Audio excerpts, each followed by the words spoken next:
In 1967, Father Joe decides that his boys have adequate experience to become professional. And when, 1 year later, his good friend Richard Hatcher is a candidate in the local council elections, Joe Jackson suggests that the Jackson 5 perform on his behalf during the election campaign. And Joe says, if the voters have then not carried you off on their shoulders, it's only because the surprise of it all has turned them into pillars of salt. Richard Hatcher, a longtime fighter against black oppression, becomes the first black mayor in the United States. To celebrate, he hires the local civic auditorium and brings in Diana Ross and the Supremes as top of the bill, along with a Jackson 5. These little guys will surprise you, Miss Ross, he says, as Jackie, Jermaine, Marlon, and Michael storm onto the stage. In the interim, 2 cousins have been added to the group, Ronnie at the piano and Johnny on drums. Diana Ross could hardly believe her own eyes when seeing this 10-year-old explode into song and dance. 15 years later, Diana Ross would say, in Michael, I saw my own reflection as a child. That little guy was a born superstar. Diana speaks with Berry Gordy at the record company where she's under contract. This you've got to see. These brothers are absolutely phenomenal, she tells him. Following a brief telephone conversation, Joe Jackson and the boys are on their way to Detroit, the Motor City, and home of Tamla Motown. Mother Kathy remains at home with the girls. She has heard the squeals of the audience during performances, and she knows that her boys are on their way. Michael and his brothers, on their way to making music history.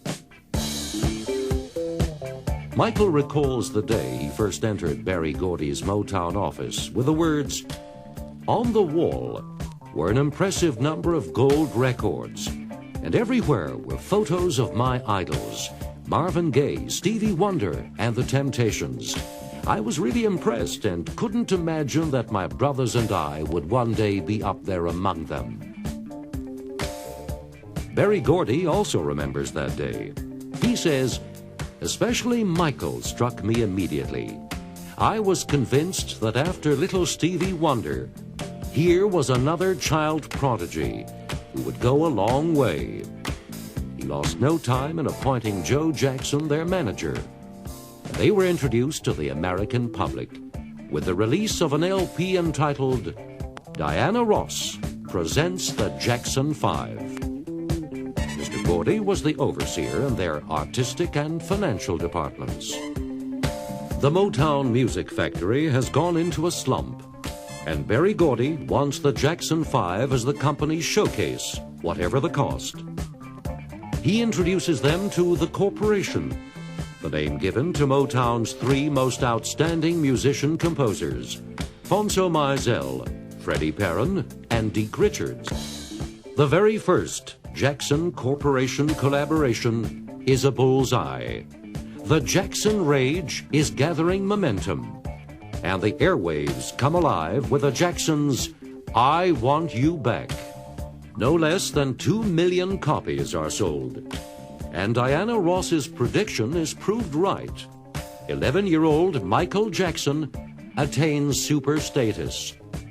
His quickly established fan club is inundated with thousands upon thousands of letters.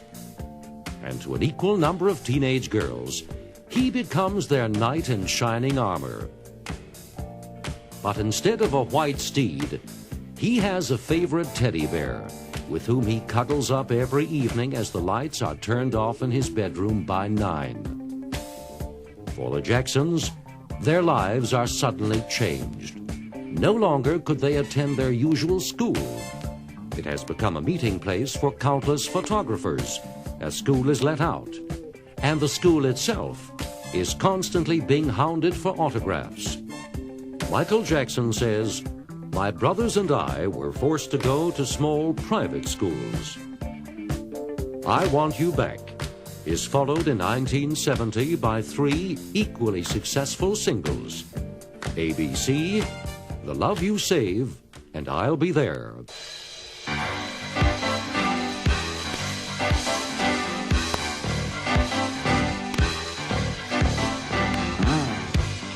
In their live performances too, the Jackson 5 proved to be the undisputed sensation of the year.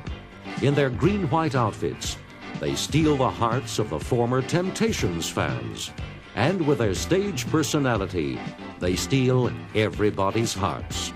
Their music is passionate, honest, and lively.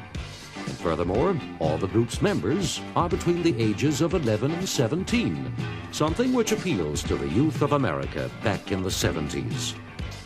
The Jackson 5.